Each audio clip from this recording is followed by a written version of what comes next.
9:45 is the next day. I didn't know. We are not. You put new event. Walk here. Oh, I didn't know. If you can just walk up here. Pretty far. Right, it's just me. Your son's cannabis Walk surgery. all 4 blocks. Maybe that's surgery, of course. You can't have your time, you have to spend your time when you put the surgery, when you put the event on. And the, you see, it's a little bit, your follow-up is at 9:45. And then the next day. Yes.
What's that?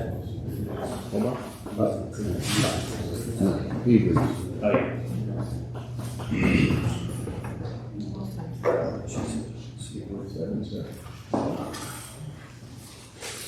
All right, good evening, everybody. Thanks for coming to tonight's council meeting. We can start with our pledge of allegiance.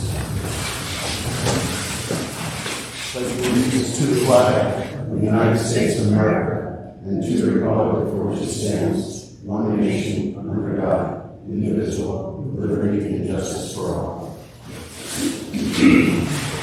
Good evening, ladies and gentlemen. This meeting is now called to order. In line with the Borough of Seabright's long-standing policy of open government and in compliance with the Open Public Meetings Act, I wish to advise you that adequate notice of this regularly scheduled meeting was sent to the Asbury Park Press and other local newspapers on January 4th, 2021. In each instance, the date, time, and location of this meeting were provided in the notice. This meeting is open to the public. Roll call. Councilmembers Birdsall? Here. Booker? Here. Catalano? Here. Keeler? Romney? Here. And Lexi? Yes, here.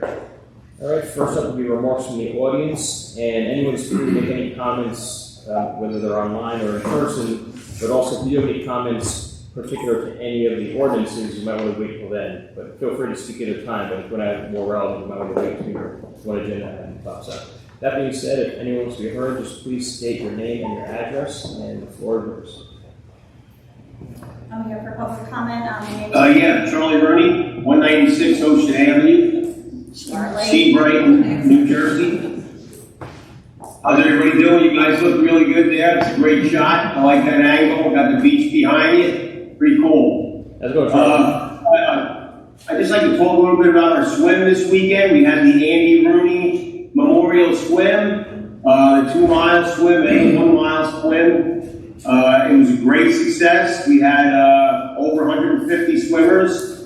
We had about 60 2-mile swimmers, which is really impressive. There's not too many towns that offer a 2-mile swim on the Jersey Shore, so we're starting to get some more people coming for that. But I just want to thank everybody involved, Don Klein, Seabright Ocean Rescue, our first responders, DPW, Doug Rice and Kathy Rice from Split Second Racing. Everybody did a great job.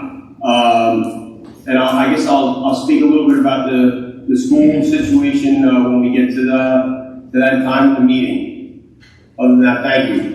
All right, Charlie, good hearing from you. All right, anyone else in the room? Okay, so do I just stay put? Okay, Kristen Mayor, Maloney. just 1 second. Mayor, this is the time to talk about the school because there's no separate. It's on the consent agenda, so this would be the time to talk about the school if you want to talk about it. Yeah, Charlie, you still there, buddy? Charlie, he's gone. All right. Yeah, I'm here. You want me to talk about the school now? yeah, this is the only time you have to talk about it, Charlie. It's not on the agenda later on. Okay. All right. So yeah, just figured I'd update a little bit about what's going on. I think you guys know a lot about it. The legislation passed in the Assembly on Monday, June 21st. It passed 72 to 0. Zero opposition from either side. Republicans, Democrats, everybody voted for it. So in 45 days from that date, from June 21st, 45 days is actually August, I think it's like August 5th. This becomes law.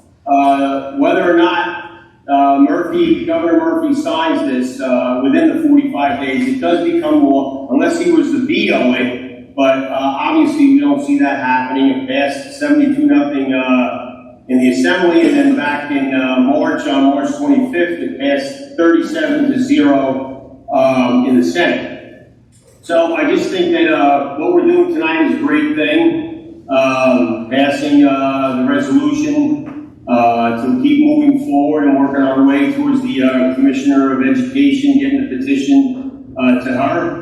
Because we don't want to get caught in a position where we are not being proactive on our end, and then if the governor were to say, sign this on Friday, and we weren't prepared, we want to make it so that Highlands, Atlantic Highlands, and Seabright are prepared to move forward when necessary. So when the three towns hopefully will pass these resolutions ASAP.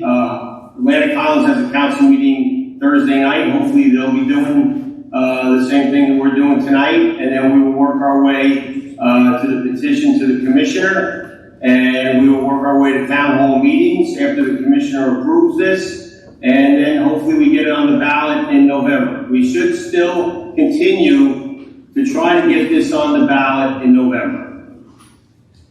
All right, that's it. Thank you. Thanks, Charlie. Okay. So Kristen Maloney, and then address is 630 Ocean Avenue. So I wanted to come tonight to talk to the council about two things. First, the ongoing tidal garbage problem on North Beach, and second, the protocol for times when biomedical or biohazardous waste does come ashore. I moved here 2 years ago after vacationing here my whole life. I love it here, I love the beaches here, but I've been super troubled by the tidal garbage that has been coming up, as I know a lot of people are who are in the Facebook group. While Arts and Craftsy, I did create this board of photos that I took over the last couple of weeks. And I also brought a jump drive with the photos that I'll give to you because I'd like for them to become part of the public record. I've learned from Mark and Charlie over the last couple weeks about the nesting of the birds and also some of the challenges of getting the beachcomber up over the jetty to North Beach. I also own a small business, so I know that there are challenges this year because of COVID with getting employees and things like that. But I feel like jointly we need to try to come up with a solution. Last year, which was my first year here, there were a lot of cleanup groups getting together to volunteer and clean up North Beach, and I thought, well, maybe that's just a thing because of COVID. But now that I'm here in my second year, I'm realizing that this tidal beach problem, along with the nesting, is a real problem that's ongoing. People in the Facebook groups have said things like North Beach is a travesty, cleaning North Beach should be done, it's disgusting. And this isn't what any of us want for our beach or for our town or for the perception, as we're enjoying it or for people coming in from outside. I brainstormed some options myself. Could residents break a couple times a week and have DPW come and clean up? Would there be a volunteer group that's interested in helping? Girl Scout group, Eagle Scout group, some youth group that's conservation oriented?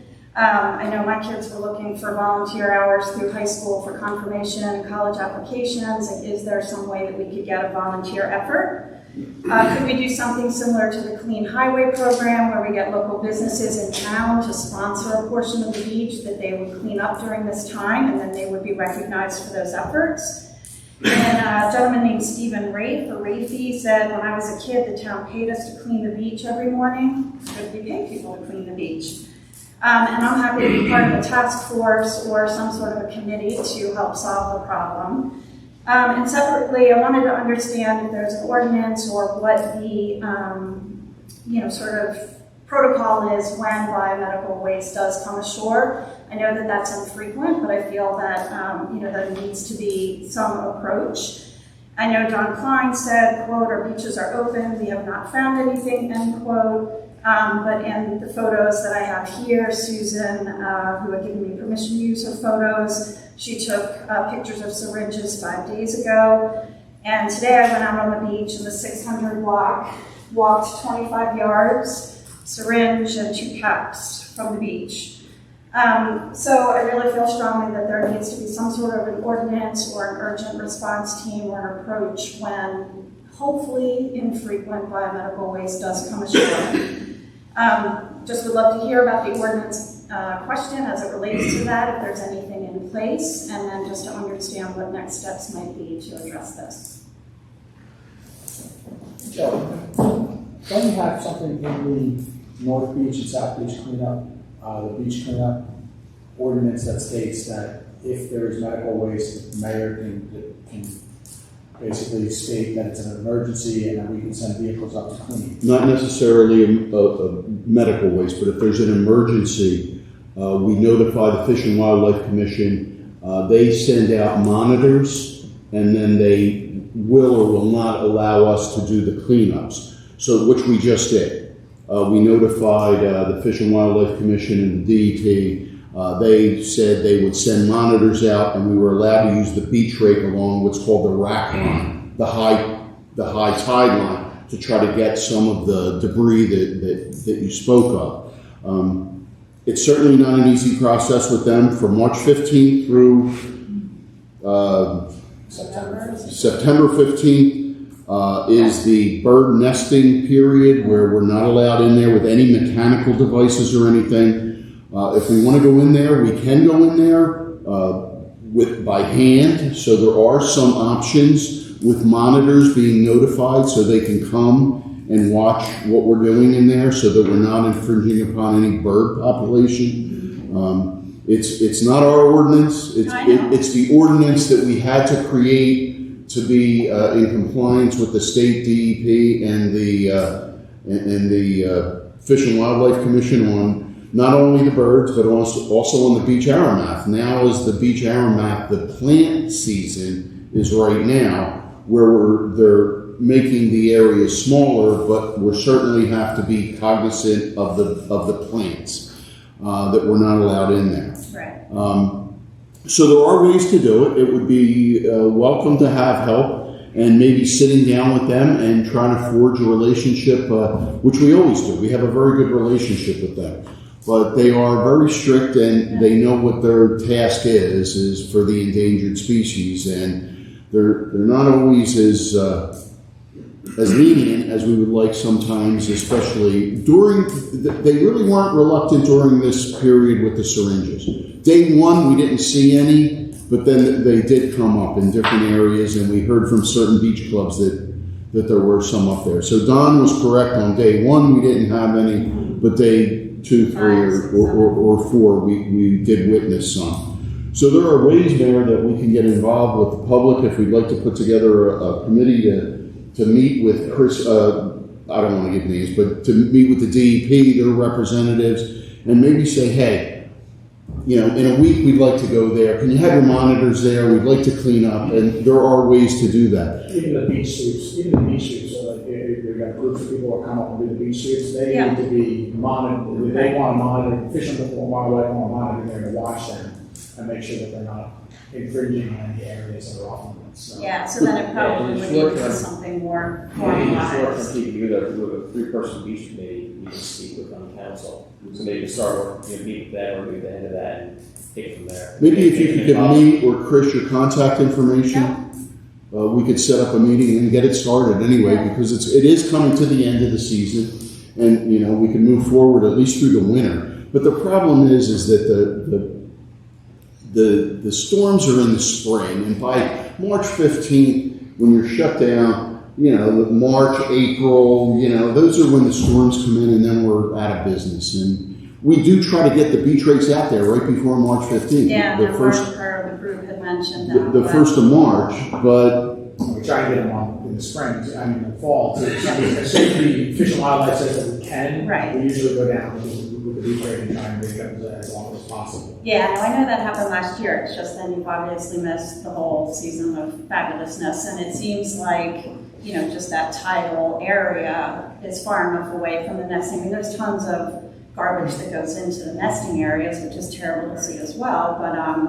you know, if it makes it a bit more complicated that they have to monitor, but, you know. if you could leave me or Chris your Yeah. name and number, we'll make sure we could set up a meeting. And our chief of police, Brett Friedman, is also a gesture over the PA application too.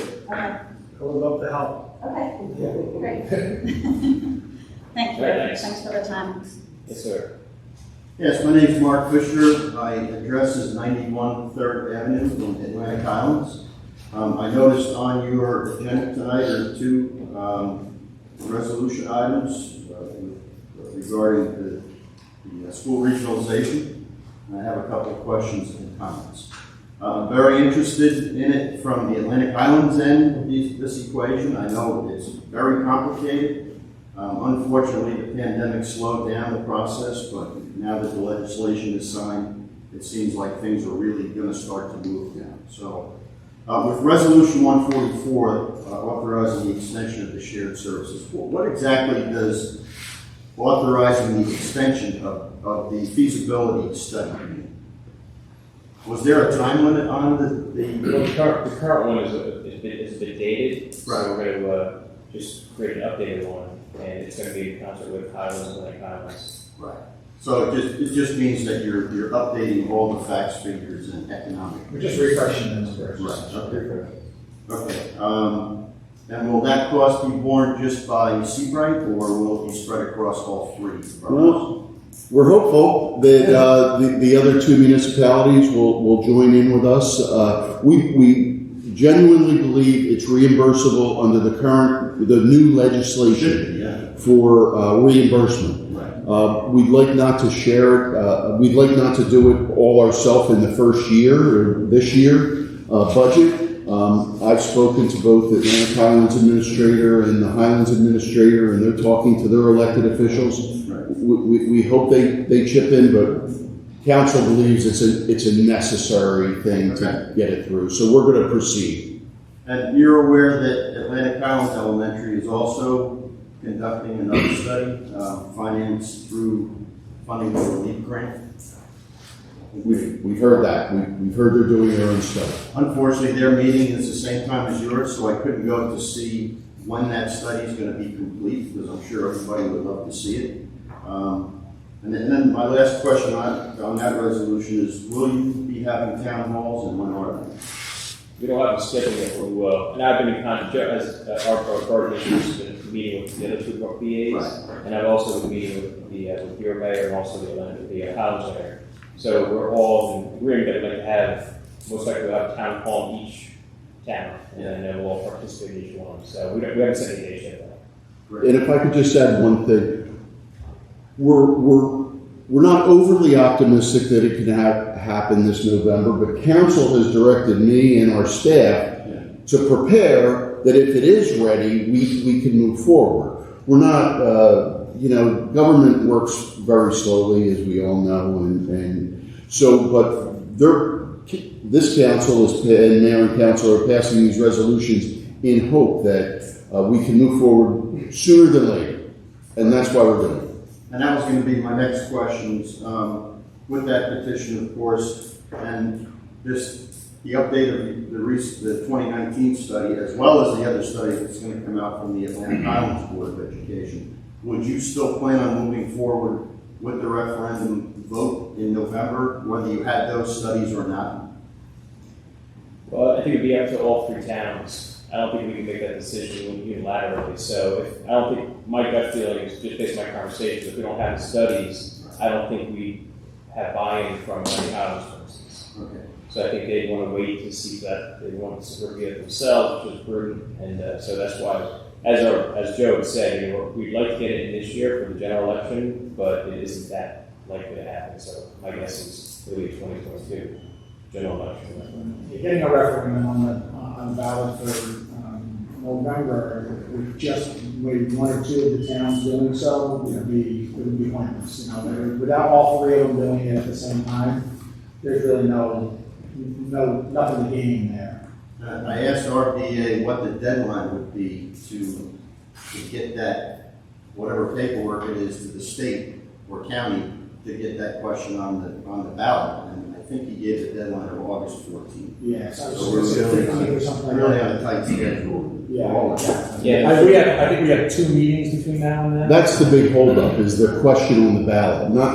Not so much everything else, although everything's important. Yeah. But the question on the ballot is, 3 weeks from now, and that's the problem. That's all I have. Thank you. Okay, thank you. And I love the backdrop. Well, thank you. Any other questions? Any other comments? My name is Richard Gary. I reside at 17 Church Street. I'm fairly new to the town. I brought up this issue previously with the mayor and a couple of the councilmen with regard to the feral cat issue.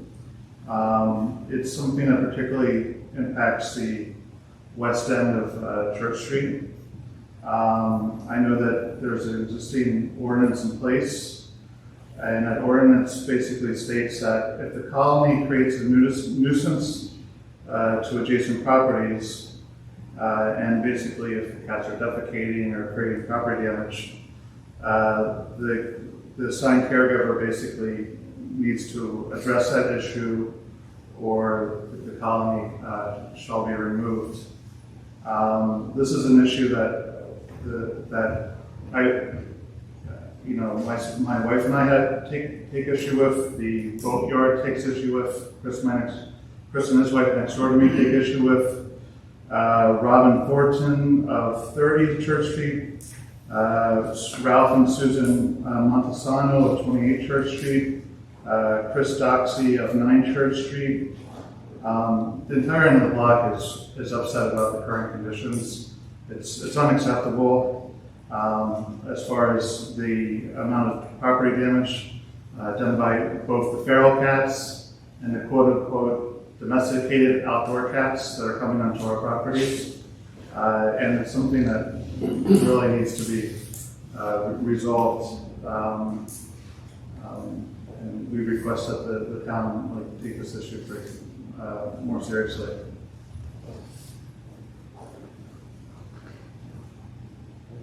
I can only say that we do take it seriously. Chief Friedman and his staff have put together an agreement with the SPCA for the trap, neuter, and release program, where we will trap cats, neuter them, and then re-release them in the neighborhood is their requirement. I know his staff has been greatly involved in that. I know it's probably not popular, but I think it's less than it used to be, because we used to have a significant amount in the old schoolhouse that was there several years ago, and others. But I guess I know when you're living there, it's a terrible problem. I mean, I don't diminish. What we take issue with is everybody wants to feed the cats, everybody wants to pet the cats, nobody wants to clean up their poop, and it's one thing if it's an occasional, but if you can't use your property as a result of it, if they're doing significant damage to your property, then it's problematic, and that's kind of the state that myself and my neighbors are at, is that this is a nuisance, a health hazard, and is providing legitimate property damage. And we don't really care anymore if some people have an affinity for feral cats because, they aren't holding up that other end of the bargain, which is to clean up after them and provide somewhere for them to go to the bathroom. I mean, if the cat lovers want to fill the yard with litter boxes and clean them daily, then go ahead. But my yard is not a litter box. My outbuilding is not a place for cats to spray. I could agree with that. Chief Freeman, maybe you can address some of that. So we've been out there to the areas you're talking about, and she does have a feral cat population, which she loves. Yeah. And your neighbors, they're out there feeding them. Yeah. I watch them. Your neighbors come out there, and they bring them cans of food, and they bring them everything out there. Yeah. So then we go to charge her for creating a nuisance. The neighbors come out and say, don't charge her. We love this cat population. So it puts us in a position, we don't want to charge your neighbor for creating a nuisance, but your own neighbors are feeding them. So at what point do you want us to start charging her? Now. Well, no, I don't have a problem with it. I wouldn't charge her, but we have to make a decision. Are we going to pay people in Seabright to feed cats? Or are we not? So we're paying people to actually feed cats. The same people that are feeding the cats are the one we're complaining about. So I can have my people come out and I will charge her all day long. I will give her a summons every single day. Chief, I know you did stop out-of-towners from coming in. We do, and they have not been in. Yes. And we also have the ASPCA come out to speak to her too. So when you're ready, I will make sure she gets a summons every single day in the mail. I will give it to her personally. But I can't do both by having Seabright pay to have people feed cats and then charge them for feeding cats. So if you have a better idea, please let me know. How do we handle when dogs get catered? Chris, you gotta give your name and address. Oh, I'm sorry, Chris Jerry, 15 Church Street. Say it again. Chris Jerry, 15 Church Street. Like there's nothing here, this is my third summer here, so I'm just struck, I'm like, well, I don't know what's going on, but it's like, I know that I have a dog, and I know a lot of people in the room have dogs, and they clean up after them, and they take care of them. How much more unacceptable would it be if your dog is going to the bathroom everywhere? We have a problem with that too. Yeah, we do, we do, absolutely. And my dog, I can't even let her out into my backyard unless I do a complete scan of the backyard because she'll get into the poop and get sick. So now I'm incurring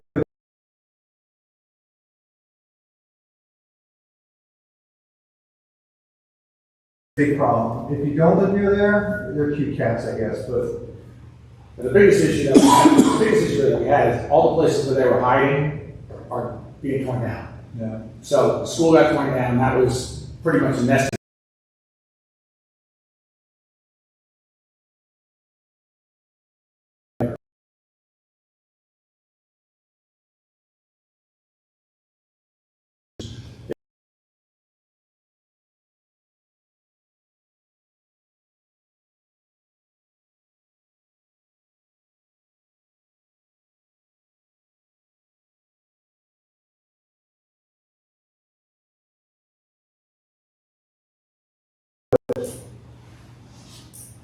We should. Yeah, the chief, I'll speak here. Individual that we're talking about. But we've had this issue for decades. I mean, even prior to Sandy, we had a huge feral cat population. We had a cat committee, we had, catch neuter release. We did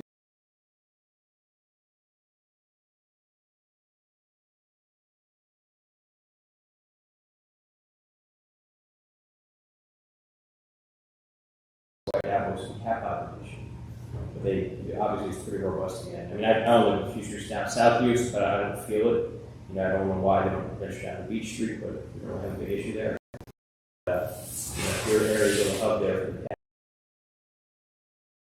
I'm not convinced that there aren't people outside of Seabright feeding them. If my backyard is next to, well, it's kind of almost next to it, I can see through. There's hidden food trays everywhere. If you see anybody coming into town and feeding cats on someone else's property, please contact the chief. We have to feed the police immediately. They will come out from feeding wildlife. you see some of the calls, but most of it is your own neighbors. They see the cats out there and they put trays out of food. Thanks for your comments. Any other comments related to that? Or We do take it seriously, but, you know, it's a very fine line between pissing off the cat people and making the neighbors happy. Well, then can they come to my house and spend an hour with me and take care of my property? Because, listen, I have a cat myself. It's not about the cat. It's about, I realize. it's about cat crap, and that's the thing that's, you know. Yeah, I mean, the entire end of our block is upset, and we know where the source of the problem is. So if you had a cat order on your block, you feel the same way. Luckily, you guys don't. But this was not something that, you know, I expected, and it's a significant issue. And, You don't want to live in that atmosphere. yeah, and the prior property owner was, you know, kind of housebound, so I think that she got out of hand, and now they're having to fight back on it. All right, thanks. Is there anybody else?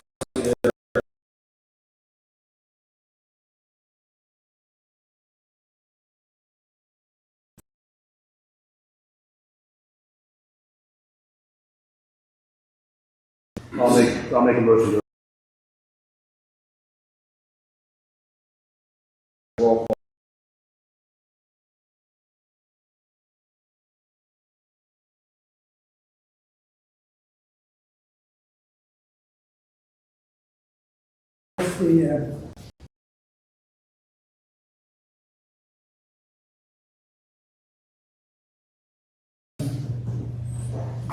I don't. We'll make sure. Yeah, I'm just gonna discuss that one. Yeah, fair enough. had that complaint. Yep. Yes, the answer is yes. All right, Lonnie. Yes. Lexi. yes.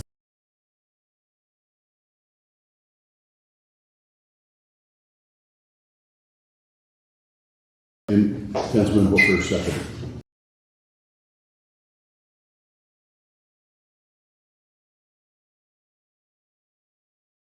Sorry, man.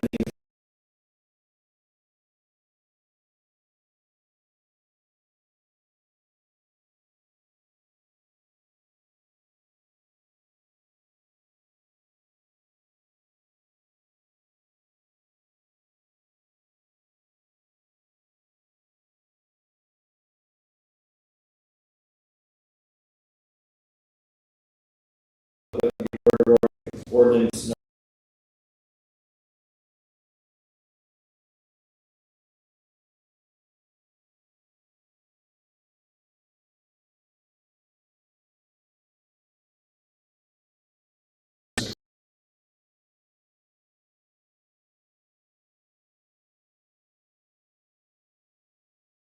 Ordinance 10/2021. I'll make that.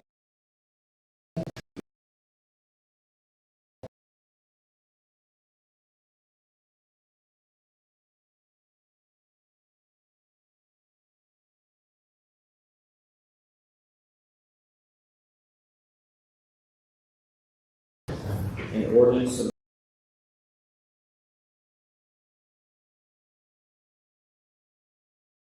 prohibit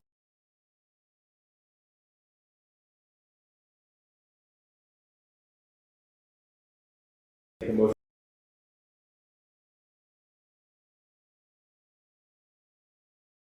Second.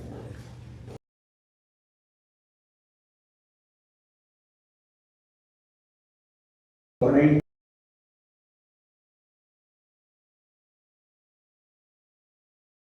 Go.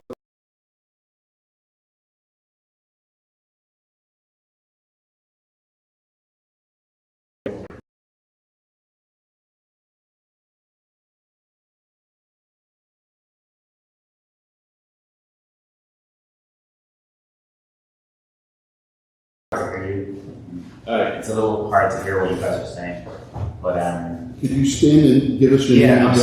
sorry. Yeah, my name is Owen Duan. I live at number 10 Church Street.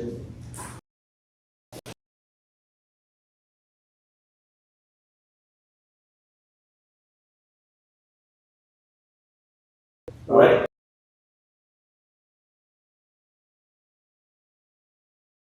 The status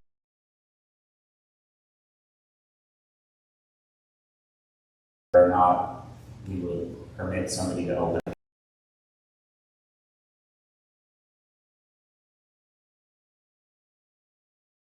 Allowing a retail store, but that was not voted on. It was not passed, and it was an ordinance introduced prohibiting cannabis, all cannabis establishments.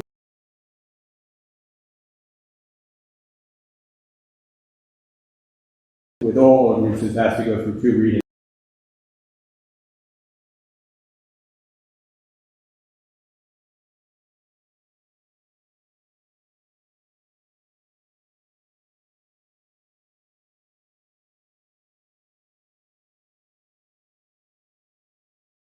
It's just open for public. No, the smoking Oh. ordinance was to prohibit smoking on the beach. And in parks And in parks and in public All places. kinds of smoke, yeah. And it was amended to include any, smoking in general, not just cigarettes. And so you have not voted on the ordinance? That's what they're discussing right now. After we close the public hearing, then we'll vote on it. So right now it's open for anyone who wants to. I wanted to make a couple of points. Sure. So I have had the pleasure of living in cities in Europe and in San Francisco where cannabis shops are, I would say, pretty widespread. And I haven't noticed in either places, and I spent 3 years, anything positive by having a cannabis store in a neighborhood.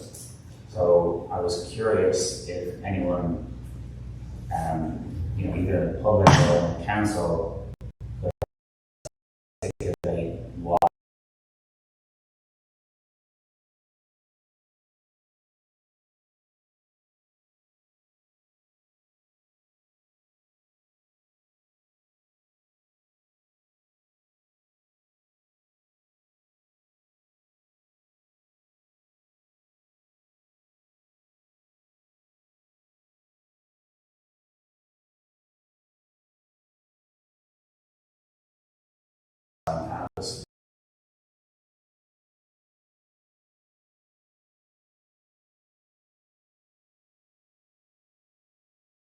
Is that it would be one of the only businesses, first of all, it's a highly regulated business, regulated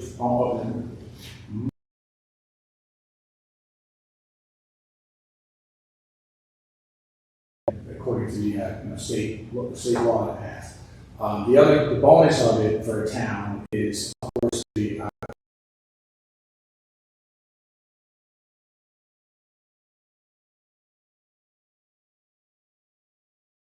for whatever business we have in town. So I think that's as much as 2% of all sales.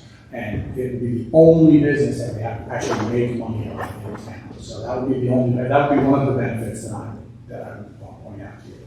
Do we have an estimate of, in dollar terms, what that might be? Off the top of my head, we don't have anything at this point. If they're doing $1 million a year. I can't compare apples to oranges. I mean, obviously, Colorado has been doing it for quite a few years now. Town size, estimated town size and stuff like that.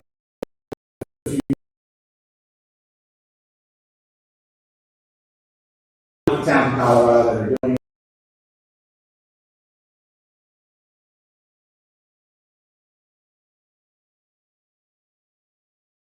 the comparison there.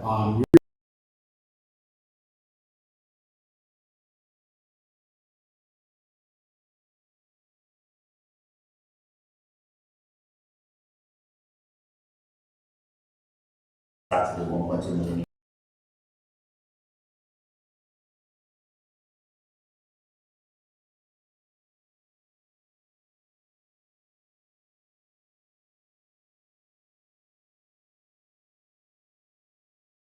I'm not opposed to it. There are some other things that from a state perspective, and from the Cannabis Control Commission from the state, that we would like to see as far as regulation more built out and more outlined on this. This is brand new, and there's a lot of gray out there that we'd like to see further fleshed out. But the economic benefit to the town, while there is a benefit, I'm not blown away by the financial benefit, even for which it seems to me to be significant,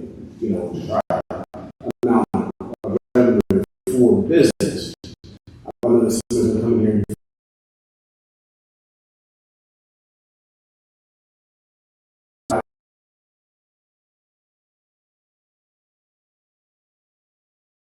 here, we would get 200 grand, but I think a store doing 10 million bucks a year wouldn't be appropriate in a town like this.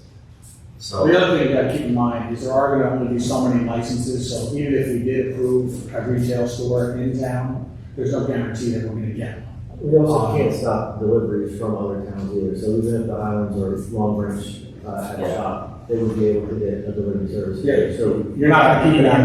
that case, though, it would need to be a resident of this town that would order it, right? Because you're not going to get it delivered to the beach. No, they could get it delivered wherever the hell they want. I mean, it could be like an Uber service where they have an Uber delivery and they go out the street, meet the guy at the street, the guy doesn't do delivery. Yeah. I mean, there's nothing stopping it it. also takes some approval they had. What was that? They had 76% approval. 76% of the town voted yes. 76% of. That was for legalization statewide, not voting on it being Not secret. this It's specific. still. Yeah, well, I just wanted to make it my point while I have a chance. Yeah, what I would do is, I'm sorry, go ahead. yeah, so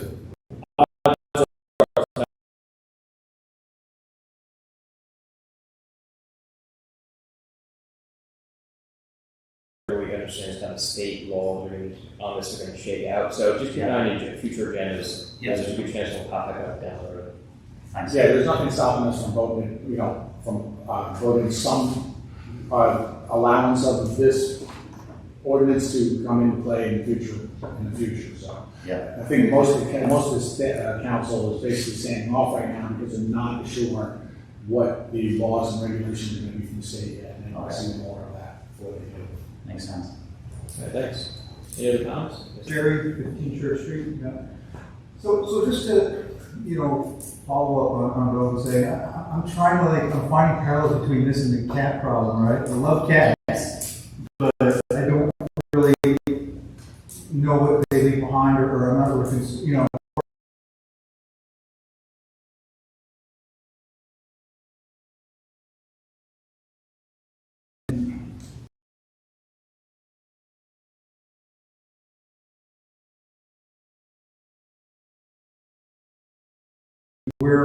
where are people going to go to park their cars? I mean, there's no retail space available with parking and such. So those are the things that I am concerned about. Is we've already got, you guys all know what we've got going on here as far as traffic during the height of the season. We're just going to add a whole other layer to the landscape without even knowing any numbers. And that part of it concerns me. Understood. Thanks for the comment. Any other comments or yes, sir. So I guess Richard, 17 Church Street. I'm just generally against having a cannabis store in the town. I've lived in the city. I'm well familiar with the marijuana culture. I know that the majority of marijuana users probably aren't using harder drugs, but there is a fraction that does. And I don't want the narcotics and that sort of thing brought in the town to be sold to people that are also purchasing marijuana.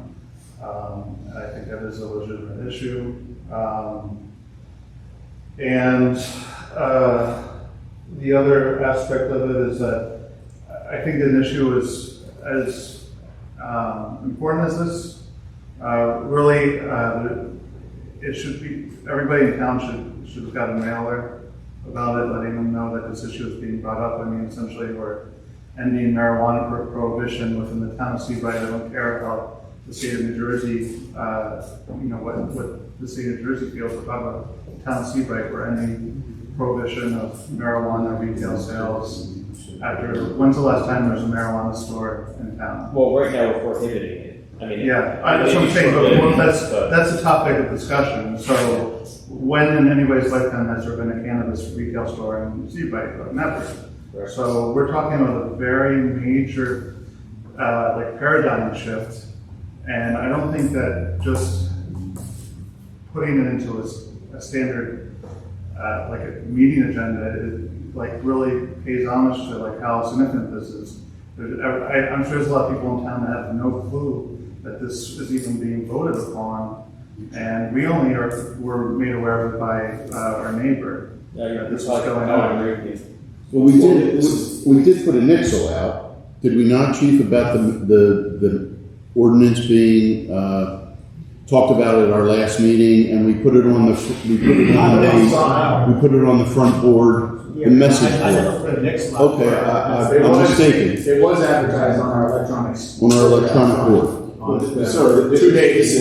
This is the reason why you see a significant level of apprehension from the council, because I think we all realize that this is a significant thing. Yeah. So that's why the hesitancy is there, and that's why the ordinance is currently written is to make a decision not to do this right now. Yeah. Now we have the ability to be able to revisit that in the future, and I suspect that we will once we know more.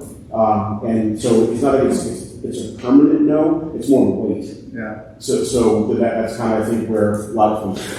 Well, I'll tell you what, like, my personal take on marijuana use is I know that a lot of people use it recreationally. I have friends that use it and so on and so forth.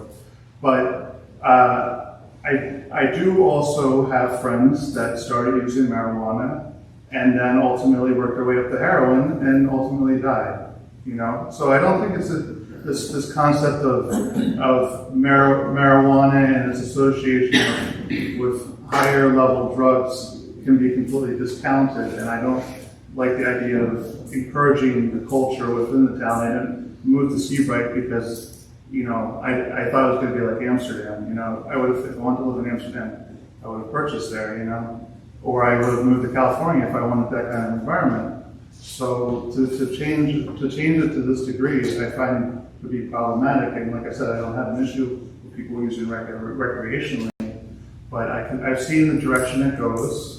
Just like I'm sure people have seen the direction that alcohol can go, and I just had personal experience with the direction that marijuana can ultimately lead, and that's why I think it's so important that we don't just bend over and, you know, just accept this as the new normal, that, you know, we're going to become just continuously more progressive in that direction. I mean, frankly, I moved from the Bronx because, you know, it went a little bit too far in the wrong direction, and it's a horrible place to live now. And it wasn't like that 20 years ago. It kept evolving to a point where I found the place become uninhabitable. And I don't want to move to a new town and have the same issues reoccur in the future. Well, that again, I think there are folks on the governing body that share at a minimum, your apprehension. So that's why we're a certain way that it is, but your comment is appreciated. Yeah. Thank you. You know, the entire governing body is here, so everybody heard you loud and clear, so appreciate your comments. And and I would say, just as I mentioned before, keep an eye on the agendas coming up, and but we'll take your comments seriously, so to be continued. I just want to make sure you understand, we're voting no. I understand that, but I just want to, if the issue comes up again, I don't want it to be something that just shows up in the minutes or whatever. I want to do notice to everybody on the block, you know. No, we've had before. I mean, for as long as I've been in the body, you know, we do things in public and on agendas, but I agree with you. A lot of times people just simply don't read agendas. Yeah. So then they think they're blindsided because all of a sudden it popped out. Even though it's been in plain sight the whole time, but most people don't know that. So, whatever. Anyone else? Did you want to comment? Yes, sure. Mike Colbert, 1246 Ocean. I actually didn't see this note for this on this agenda until right before the meeting. So you guys didn't bring up the cannabis ordinance till tonight, right? No, this is about the prior agenda. No. I understand the first meeting, but tonight I actually wasn't going to come to tonight's meeting because I didn't think it was one of the topics. Well, tonight, the first one was basically an introduction. Right. That's where the decision was made, basically, you know, based on percentage-wise, that we said that they would say no, so we would try to push the ban of this. I think you're saying he was looking at the agenda online. Oh, It wasn't included, didn't include it, and then was there? It should have been in that the last meeting. It was, and it was always on the agenda. It was on. Oh. My bad. I just wanted to make a quick comment. I think that before we make decisions, we have to educate ourselves. And I think there's a lot of lack of education in this room, and I'm not pointing anyone out in particular, but in order to educate and make a good decision on this topic, you have to understand that topic. And I think that we're pumping the brakes here because we don't understand that topic. And that's a safety measure, and I get it. It's not one that I recommend only in this case because there's only so many licenses to go around. We're going to miss it, and then, Eaton Towns, I think, are already looking at 3 different locations.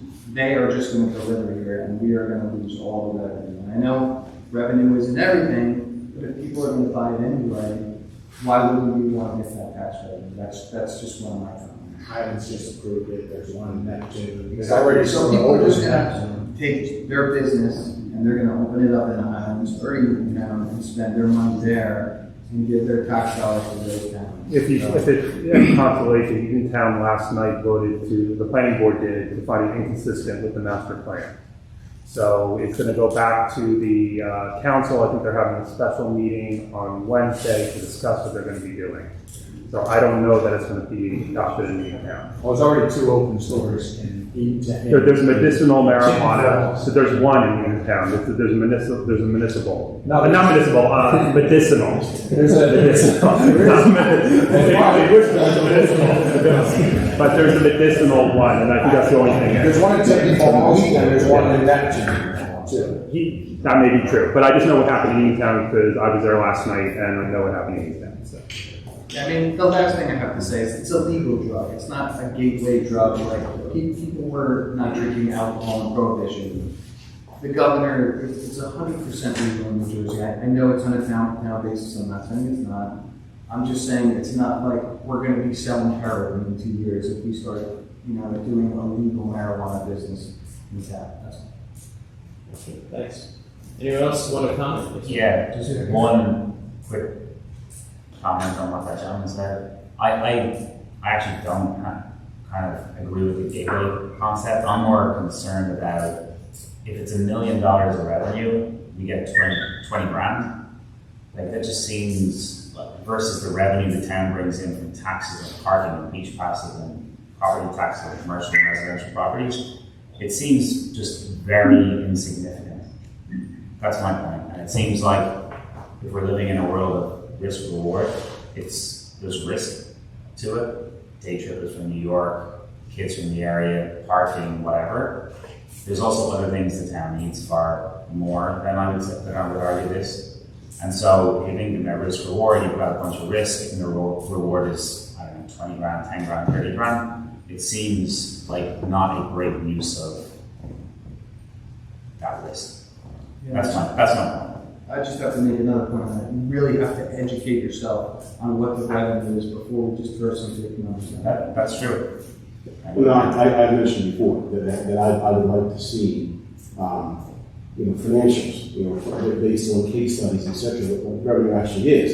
If it's 20 grand, then it's 20 grand. If it's 200 grand, then it's 200 grand. And I think your point is well taken. We have to weigh sort of whether or not 20, 30, 40, 50 grand is worth it. That's still, and we're a small town, real money to us, it is. But is it enough to sort of take on the risk, whether it be perceived or real, of going in that direction? Again, that's the reason why there is a significant majority of the council that just wants to just wait a minute. Let's get more information, let's get more data, let's have the state regs more built out and allow us to be able to make good, educated decisions, which would include, as the gentleman said, getting educated, getting more educated, getting more information. Because once we let the genie out of the bottle on this, it's out. So we have to get it right.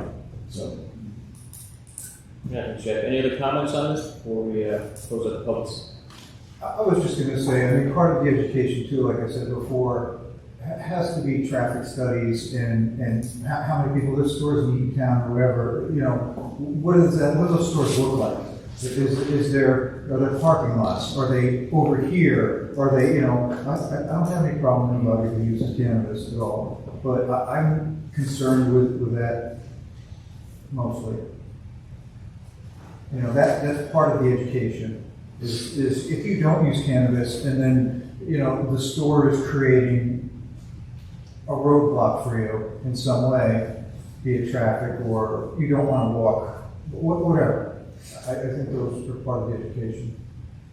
Thank you.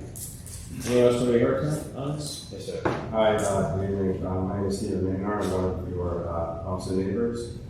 I do spend most of my free time here. I guess any extra credit, hopefully you can consider that. But so I won't speak as long as last time, but I would be one of your first applicants to open a very small and respectful retail store. I won't go into parts of the business plan things that I mentioned last time, but I'll mention a few things. Some of the dispensaries, adult use dispensaries I've seen in other states are easily doing $1 million a month. So that's like maybe $240 a year. Obviously, can fix the town problem. Cheap a new car. You have to do 2 million things with that. Regarding the traffic issue, the people that a small retail store would be serving are the people who already come here. Now, I had the figures last time. I think 11,000 people in the immediate area voted yes, which we could presume they like something. There's something about cannabis they like. And in those towns, it's all banned. Out of those 10,000 people, for example, Little Silver and Monmouth Beach. Actually, all these towns around us, the majority of the voters voted yes. And the highest number is in Seabright, 75%, to adult use, not to have in other towns. So, you know, I see it as not everybody wanting to storm Seabright to buy cannabis. The neighboring towns are going to have it. The people who are already coming here voted yes, and all these surrounding towns would be the ones who are purchasing the items. And, you know, with the highest level of respect, last meeting and this meeting are a couple of things of why cannabis should be permanently banned. And if the committee accepts that logic, it would have to pull every liquor license immediately. Because no one enjoys a small cannabis and goes and punches somebody in the face or drives drunk or ruins their marriage. The studies are there, the science is there. Alcohol wreaks havoc on people's lives when it's just used. Cannabis does not. And I won't go too much into the business plan, but I would say that I would like to urge the committee to consider not temporarily banning it, only because the state commission is only going to allow a certain number of licenses, as far as I know. And the town could miss out on that. And, you know, maybe the town would consider passing, I know Freehold Borough's ordinance was mentioned in one of the workshops, that seems very restrictive. It controls the time it's opened, where it can open, everything. And I'll say this one more time. I know I mentioned it last time. I would urge the committee to go even further and just restrict it to one micro business, which, if the law is clear in what a micro business is, has to be a certain size, no more than 2,500 square feet, no more than 10 employees. 51% of the ownership has to live in town or bordering, and it keeps it sort of like a mom and pop type of thing. 100% of the ownership has to live in New Jersey. A micro business owner can't transfer the license. So there's a lot of benefits that will protect the town. But and then this gentleman here who left mentioned something about, actually I don't recall now. So I think those are my main points. I hope that the committee, you know, will consider adopting an ordinance, because I think if the committee allowed it, like Freehold Borough, maybe being more restricted with the micro license, I think that if the state commission came out with a regulation it didn't like, at the end of August, I think the committee could just ban it then. So that's pretty much it. I'll be one of the first applicants. It would be the most meticulous, well-run store. I'm not going to go into all that again, but I wouldn't allow for this nonsense that some people think would occur in this place, nor the town, nor the state. And I think that's all. Yeah, thank you. Thank you for your time. Anyone else going to be heard? Anybody online? I'm sorry, I just got one comment on what that gentleman just said. If you're doing $1 million a month in weed sales, you're selling $30,000 worth of weed a day. That's a year? That is not all coming out of Seabright. There's just no way. You mean per year? I think he said per month. Keep in mind, though, with the limited number of licenses, Yeah. the the retail stores that are open are going to become regionalized.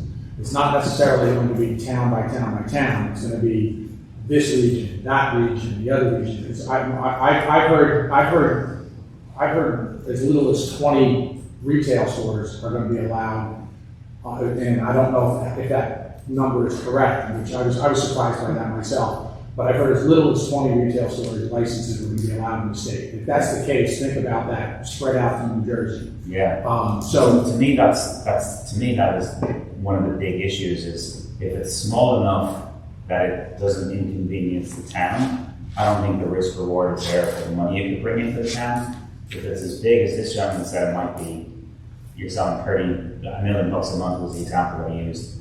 I think that's kind of just too big for the town, so it feels like there's kind of a confliction between whether it's big enough to bring money in, then it's probably too big. If it's not big enough, then I don't know if the risk reward is there. I think I've spoken too much, so I apologize. Sorry. Can I say one more comment? Yeah. Please, 3 minutes, I'll probably there. High revenue doesn't mean like racing. It's very expensive product. So like it doesn't. I encourage anybody who has any. Hopefully, everybody here is commenting on it has been to a New Jersey dispensary regulated by the state. It's like going into a bank. It is like all the ones I visited and inspected, uninspected, but like from my research. People aren't hanging around. There's not craziness. There's not a line of cars. It just doesn't happen. No one has a reason to come here and line the streets of Seabright because they can go to Islands, they can go to Long Beach, it's fast, I believe, and many other Monmouth County towns. Now, I just want to say one more thing. Like the cannabis strain is headed like multiple cannabis strains are headed like full speed ahead to Seabright by way of delivery. It is coming to Seabright. Anyone can order it. There's over 21 visitors, almost 1,000 residents who voted yes to legalizing it. Presumably will use it. It's coming. You're going to see it. We might as well benefit from it by way of revenue. And by the way, you don't know where it's coming from. You can't ask, hey, where'd you come from? What city did you come from? Who's regular? You can't do that to a delivery person. The town can't regulate the delivery coming into town. So, but if there's a small, respectful, beautiful store in town, there's community focus, people will more likely go there and pay higher fees to have it delivered. So I agree. By the way, I would never want to be affiliated with something that causes a scene in the town. Like I wouldn't have it, and nor would the town. And the town would pull the license if anything crazy like that happens because the retail store has to be in sync with every other law in the town and state. So you can't like all the nuisance laws and everything else. You can't violate that because, by the way, the micro license is up for there's annual renewal. So if anything crazy happens, a person won't get the license renewed. I'm sorry. I said I was talking about this last time. Thank you all for your comments. So I'd like to make a motion to close the public hearing on ordinance 11/2021. So moved. Second. Okay. Councilmembers Bergzal? Yes. Booker? Yes. Catalano? Yes. Giller? Yes. Lamia? Yes. And Lexi? Yes. All right, well now, would anyone like to make a motion to adopt ordinance 11/2021 and advertise according to law? I will make that motion. Mark? Second. Jack? All right. Councilmembers Bergzal? No. Booker? Yes. Catalano? No. Giller? Yes. Lamia? Yes. Lexi? Yes. All right, the motion to adopt ordinance 11/2021 is passed.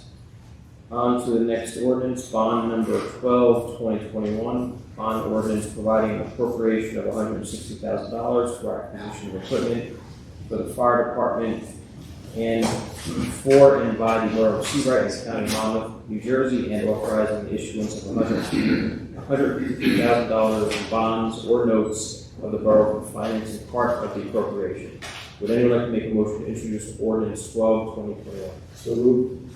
Okay. Jack seconded it. Councilmembers Bergzal? Yes. Booker? Yes. Catalano? Yes. Giller? Yes. Lamia? Yes. And Lexi? Yes. Can I just make one comment on this? And when we do put this on the next meeting to actually adopt the ordinance, can we itemize the items in the ordinance? They are itemized in the ordinance. Oh, I didn't see it in my copy, so. I believe they are. They talk about the acquisition of trucks Well, that wasn't itemized as far as cost per. It was a It's total not sum. broken down. It was a total sum. It's not broken down per item. It's $100,000 for the trucks, $30,000 for the self-contained breathing apparatus, and $20,000 for the turnout gear. Thank you, done. All right, so bond ordinance 12/2021 has been introduced. On to bond ordinance 13/2021. Bond ordinance providing an appropriation of $140,000 for sewer utility improvements for and by the borough of Seabright and the county of Monmouth, New Jersey, and authorizing the issuance of $133,000 in bonds or notes of the borough for financing part of the appropriation. Would anyone like to make a motion to introduce ordinance 13/2021? So moved. Okay. Second. All right, Jeff, seconded.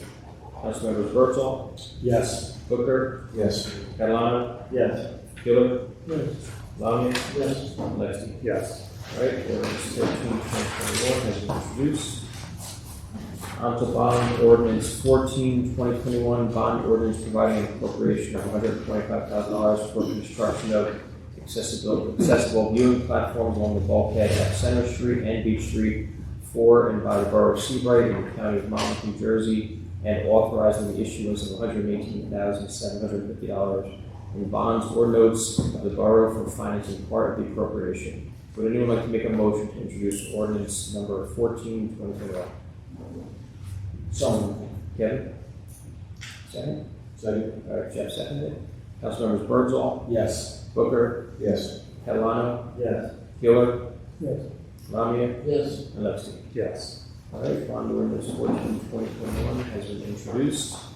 Now we are on to new business. Under vouchers in the amount of $1,583,950.54. Would anyone like to make a motion to approve the voucher list? So moved. Okay. And Jack seconded. Councilmembers Birdsall, Yes. Booker, Yes. Catalano, Yes. Giller, Yes. Lamia, Yes. and Lexi. Yes. All right. Just one note on that, I know $1 million sounds like a lot, but half of that is our shore regional tax. So, just so you know, hopefully that will start to diminish over time. All right, with that said, we are, to wrap up tonight's meeting, we're going to have mayor and council committee comments. Is there anybody in the governing body who would like to speak? Give us updates to the committees.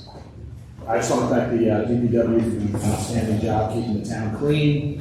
I know it's hard to keep up with the, I hate to say it, but the slobs that come into our town.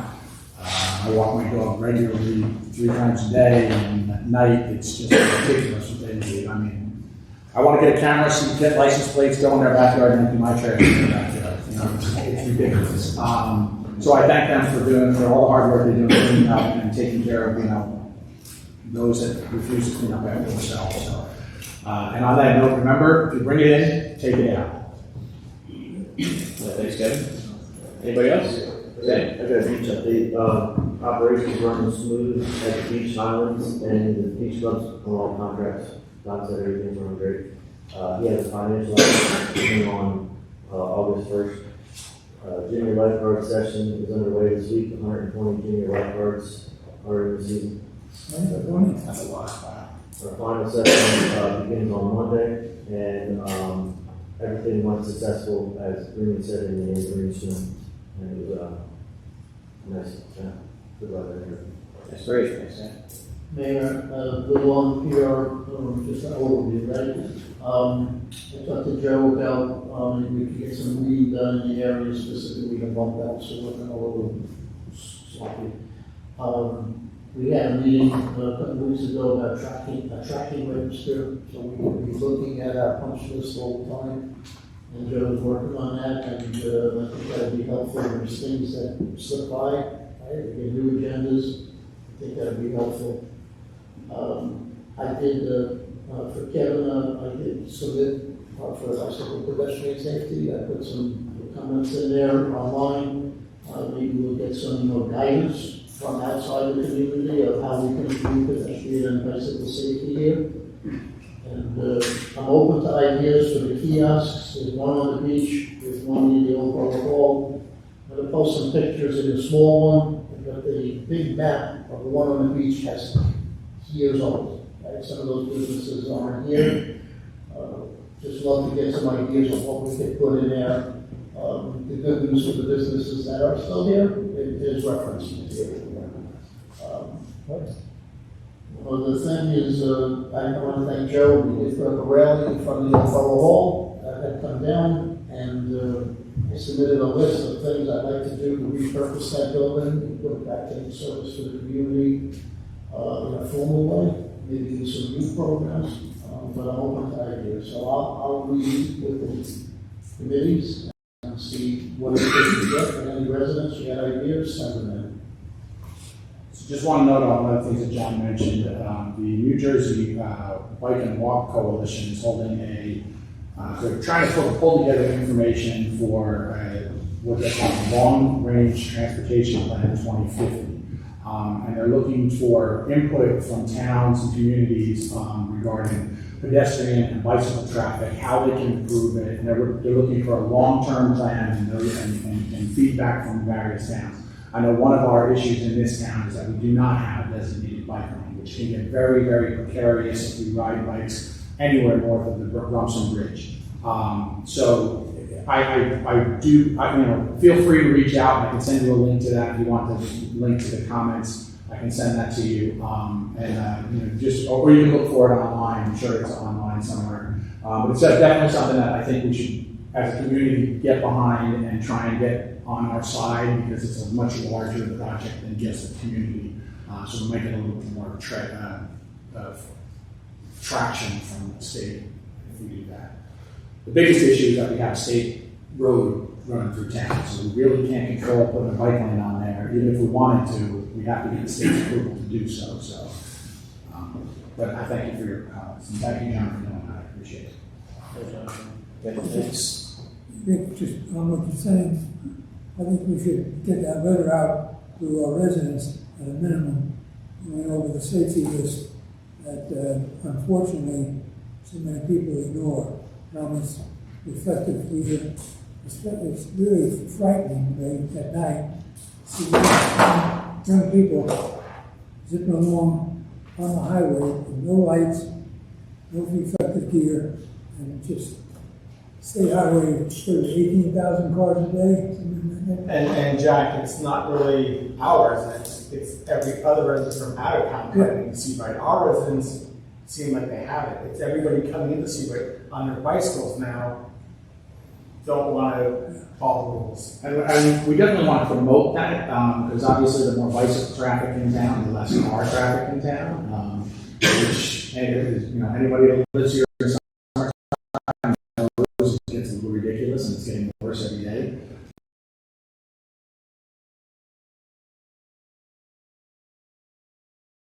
I think it's definitely something that we can do. If we could get a designated bike lane in town, I think it would definitely be beneficial to everyone involved. And as you said, definitely push out the safety protocols, and hopefully that people start following. But, Just one other thing. Yes, sir. If you're planning your trips around town, the bridge opens on demand most of the time, when the Coast Guard wants it that way. It's only Friday that the bridge opens on the hour. The rest of the week, it's on demand from the boat. So at 10 after 10, the bridge opens. And it open again at 10:45. I hit every one. We tried to keep it set, but the Coast Guard has very strong opinions about boat traffic when they move through. Friday, Saturday, and Sunday on the hour, but the rest of the time. Thanks, Jack. Anything else? Anyone else? All right. Besides that, we're midsummer, so I just wanted to so far so good with revolves the town, considering everything. So I just want to thank every department. Police doing an awesome job. Our board administration, Joe, Chris, and everybody. Public Works, Beach.